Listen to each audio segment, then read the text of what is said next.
মেয়ের বাড়ি যাওয়া হলো না বাবার। মেয়েটাকে সাড়া দিয়ে মেয়ের বাড়িতে যাওয়ার পথে দুর্ঘটনায় মৃত্যু হলো বৃদ্ধ বাবার। ঘটনা নদিয়ার কৃষ্ণগঞ্জের তালদহ মাছদিয়া এলাকায়। পরিবার সূত্রে জানা গিয়েছে, নদিয়ার কৃষ্ণগঞ্জের বিজয়পুরে মেয়ের বাড়ি। মেয়ের বাপের বাড়ি রানাঘাট থানার জিরাটে। মেয়ে বাবাকে বলেছিল, আজ দুপুরে শিব চতুর্দশীর ব্রত পালন করেছি, তুমি আসবে, দুপুরে আহার করবে। মেয়ের ডাকে সাড়া দিয়ে নিত্যানন্দ বিশ্বাস জামাই বাড়িতে আসছিলেন। নিত্যবাবু মোটরসাইকেলে করে যাচ্ছিলেন। সেই সময় সামনের দিক থেকে চাপড়া তিলকপুরের বাসিন্দা সঞ্জয় বিশ্বাস দ্রুত গতিতে মোটরসাইকেল নিয়ে ধাক্কা মারে নিত্যানন্দ বাবুকে। ঘটনাস্থলে রক্তাক্ত অবস্থায় সংজ্ঞাহীন হয়ে পড়েন নিত্যবাবু। সঞ্জয় বিশ্বাসের অবস্থাও আশঙ্কাজনক।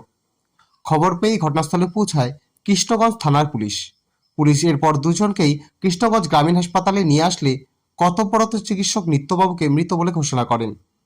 সঞ্জয় বিশ্বাসের অবস্থা আশঙ্কাজনক হওয়ায় কৃষ্ণগঞ্জ গ্রামীণ হাসপাতালের কর্তব্যরত চিকিৎসক তাকে শক্তিনগর জেলা হাসপাতালে রেফার করে।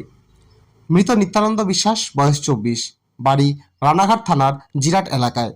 আশঙ্কাজনক অবস্থা সঞ্জয় বিশ্বাসের। তার বাড়ি চাপড়া থানার তিলকপুরে।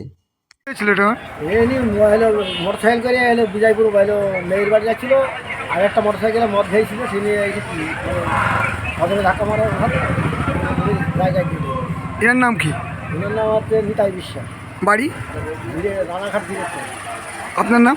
আমার নাম সুকান্ত বিশ্বাস, আমার বাড়ি ঘাটে মহেশতলা।